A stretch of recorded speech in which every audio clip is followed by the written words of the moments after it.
Ooh, today's gonna be a good one.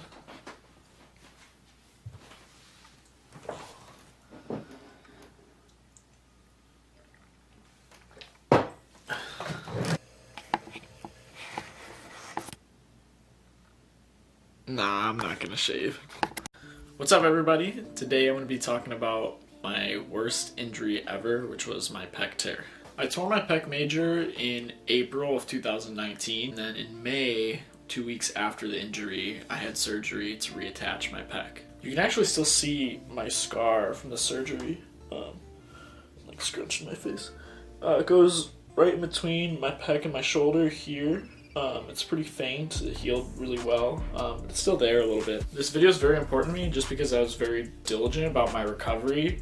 I recovered very fast, much faster than the typical recovery time for pec tear. It normally takes about 9 months to get back to full activity, and it can take up to a year to be at the same strength levels you were originally. It actually took me about 4 months to get back to activity, and it took about 6 months to get back to the same strength levels I was at originally. Now, part of the reason for this was because I'm a weightlifter, I don't have to use my pec as often as, say, a gymnast or a powerlifter would. So a lot of my movements were just about going overhead, and once I had the mobility to do so, the injury itself didn't really affect my training too greatly. So it was relatively easy to get back to activity. Getting the strength levels back was the hard part, though.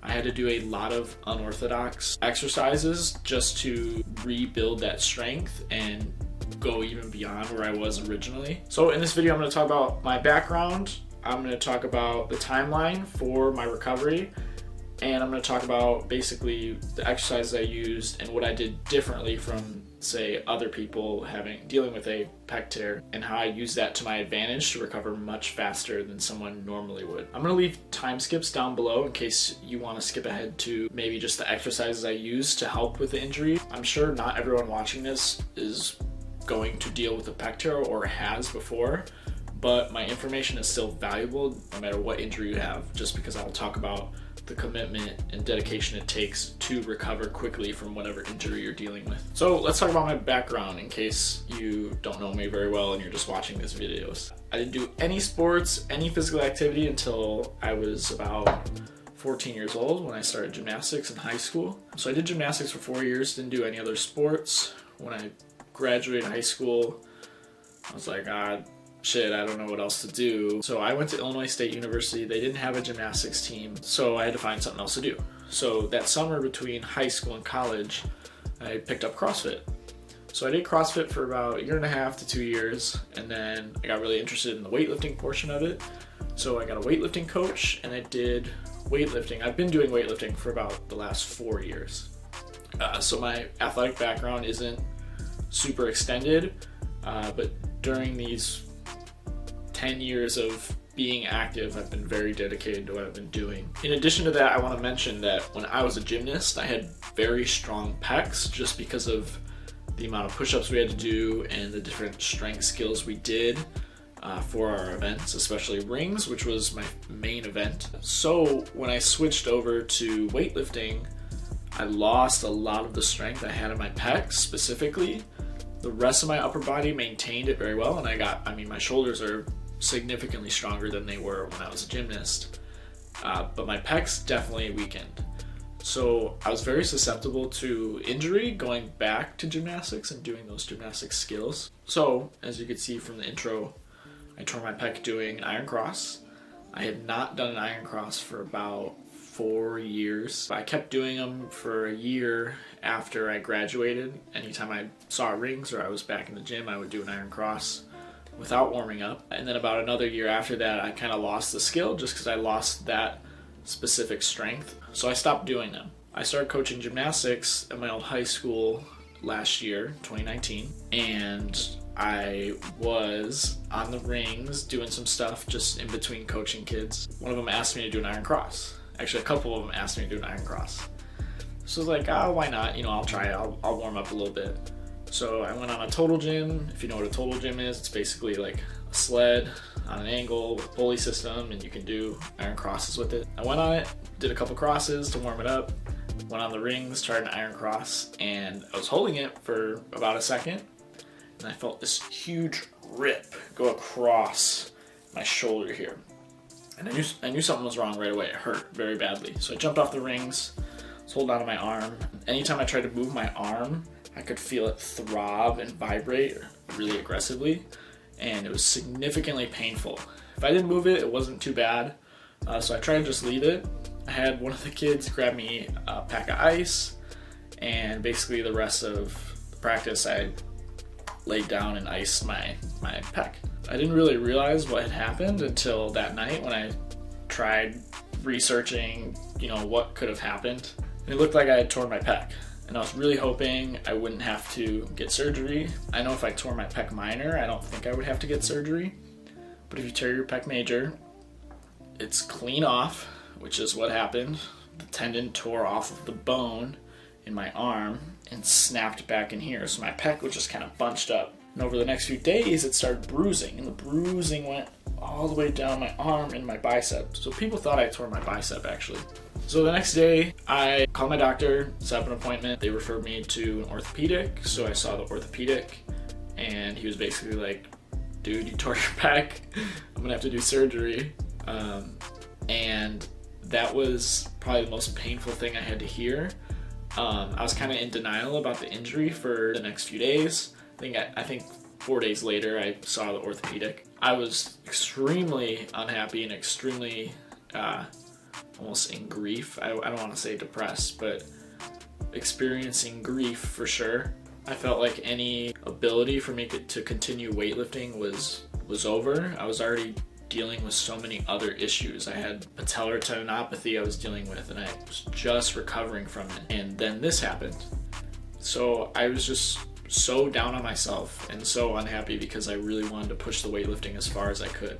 So another day goes by, and the next day I'm like, okay, I'm going to end up on the other side of this strong and successful and happy, and I'm going to do everything I possibly can to recover as well and as quickly as I can so that I can get back to activity and fulfill my goals. My ability to switch from being very unhappy to being very hopeful and positive was a big turning point for me. I felt like I was able to finally control my emotions and use them to fuel me to be better in everything I do. I didn't want to get on a tangent about that, but I thought it was important to mention just because your mindset going into recovery for anything is so important. Once you have a handle on your mindset, I think it's much easier to be committed to what you're doing so you can recover quickly and you can come out the other side better and stronger than you were originally. Okay, so let's talk about the surgery and then my recovery process.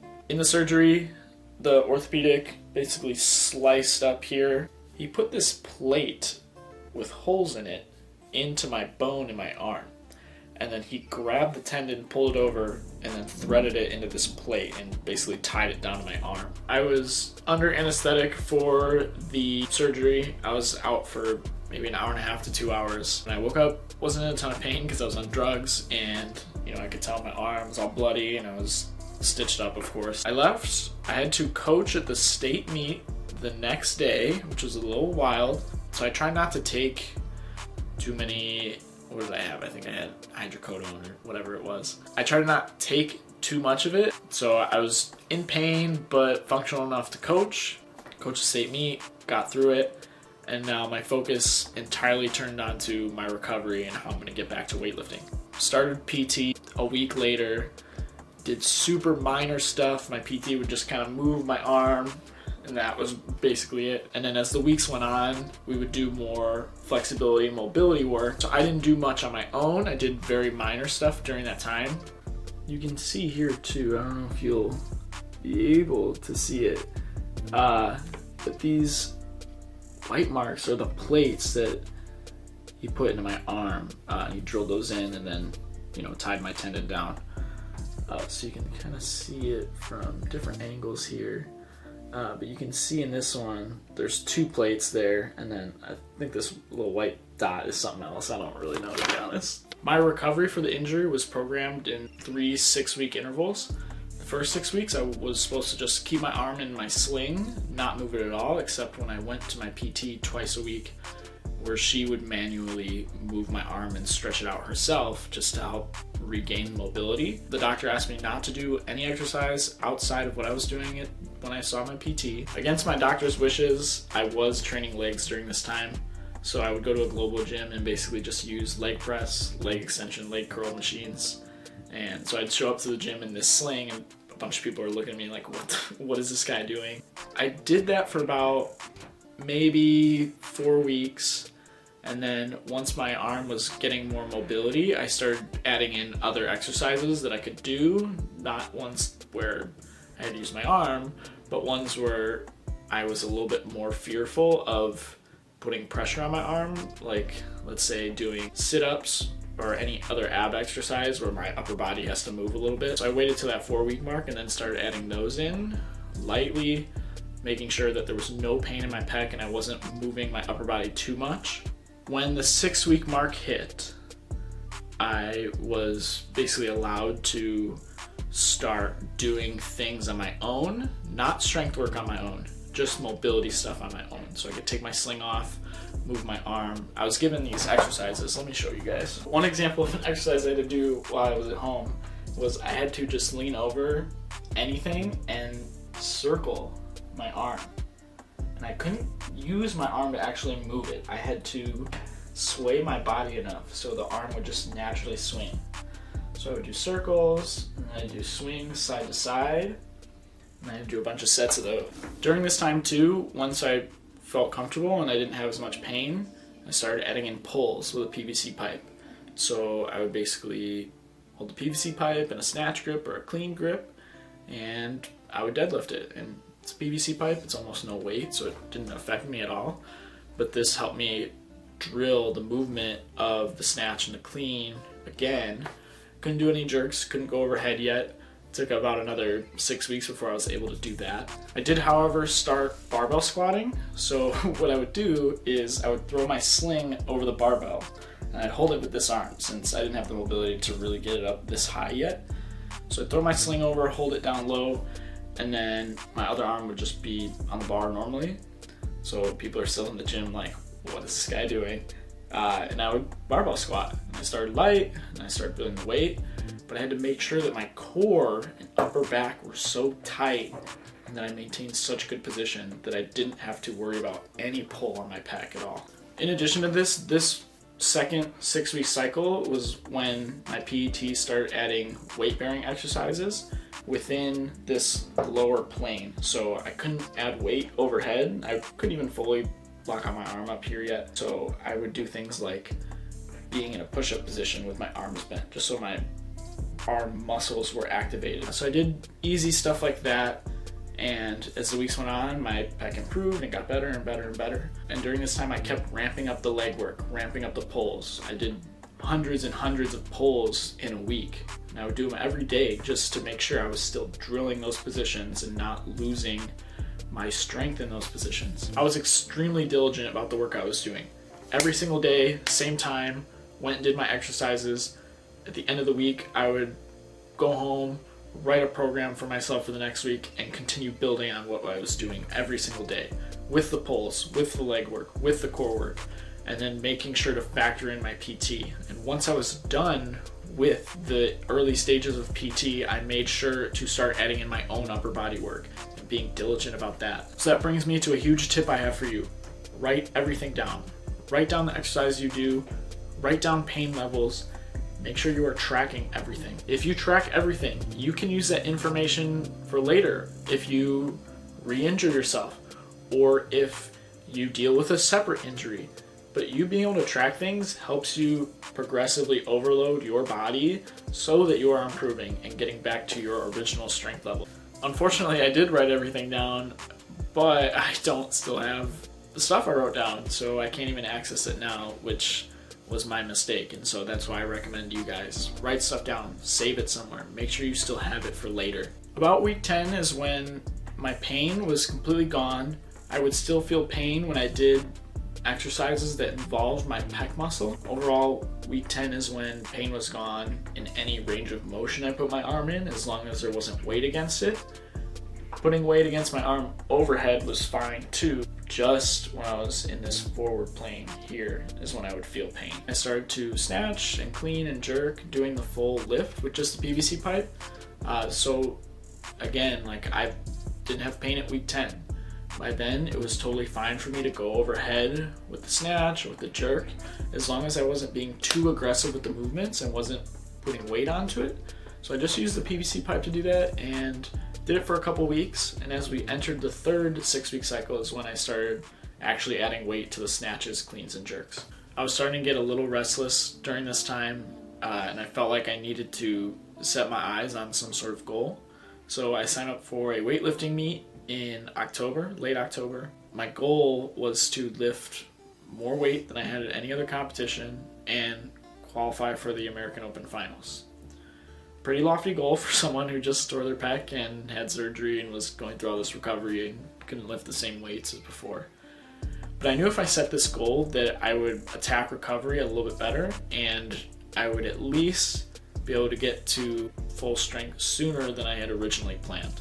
By the end of the second 6-week cycle, I was almost completely overhead. I was probably in about, I don't know if you can see, probably in about this position, and if I went all the way overhead, my arm would be bent like this. So I was getting there, and this was around the time my PT started to ramp everything up. So I started my third 6-week cycle. So I set the goal and I began to push the weights more and more and more, especially with the leg work, since that's what I basically had full availability to do, especially once my pec didn't hurt anymore. This is when I started pushing the lower body and the core work because I didn't feel as much pain when my torso would move during exercises. And while I was in PT, this is when I started doing full upper body exercises going overhead. So I did things like lat pull downs, I would do plank holds on moving objects, stuff like that where my pec had to activate. It was very uncomfortable, but during this 6 weeks, there was a little bit more freedom in terms of the pain I felt in my pec. Even though it might be uncomfortable to do certain exercises, it had healed well enough where I wasn't gonna re-tear it doing one of those movements. I wasn't doing stuff like push-ups yet, except when my PT wanted to test how much better I had gotten. She would have me do a push-up or just see how low I could go. And then by the end of that third 6-week cycle, I could do a push-up again, even though it was very uncomfortable. I did very light dumbbell pressing, bench pressing, and overhead pressing. I had to do external rotations with bands. During this third cycle is when I also started adding weight to the pulls. So I started very light. I used a training bar, which was, at our gym, it was 11 pounds. Every week I would just add weight to it. Add 5 pounds, add another 5 pounds, add another 5 pounds, and so on, as long as my pec could handle it. And there was never a time where I was like, oh, this doesn't feel so good, I'm gonna drop the weight back down. I was continually able to add 5 pounds every week. Once I was done with PT, I basically had another 6-week cycle to myself before I had to compete. I think the most beneficial exercise I added in once I was done with PT was my overhead stability work. So basically 3 days a week, I would put weight overhead, just hold it there, get comfortable with it. One day I held weight in a snatch grip position, one day I held weight in a clean grip position, and one day I would do carries overhead, not with a bamboo bar, but same idea. I had a bar with bands and kettlebells hanging from it, just so I had to work on even more stability and control. Once I started adding these exercises in, my upper body strength skyrocketed. I was getting it back so quickly, and that made it much easier to build on the snatches and clean and jerks as the weeks progressed. About 2 weeks prior to the competition, I was able to lift about 95% of my original maxes, which was a really good sign. My technique had definitely improved, and that was a result of me doing those pulls every day and drilling that technique every day. So fast forward, get to the competition, I snatch 101, which is 222 pounds, and then I clean and jerk 125, which is 275 pounds.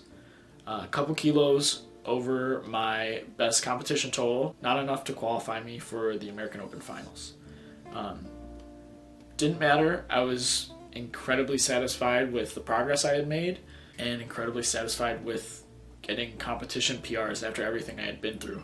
So that was my recovery process. It was a little bit of a jumbled mess. Again, it was 3 6-week cycles of PT plus adding in my own work, and then a final 6 weeks to rebuild all of my strength and then compete in this competition. A few final words for you guys. Kind of like I said at the beginning of the video, I think one of the most important things during a recovery period is your mindset, not necessarily the exercises you are doing to help yourself.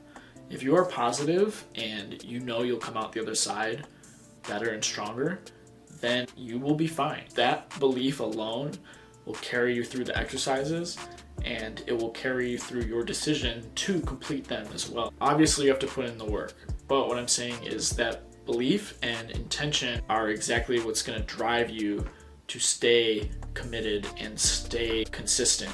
Thank you guys for watching. If you have any questions on any injury and how to handle it, leave a comment below. I'd love to help you. Of course, I'm not as knowledgeable as a PT is or any other person who has a degree in the medical field, but I have the experience, I have the mindset, I can at least give that to you. So once again, thank you guys for watching, and I'll see you in the next one.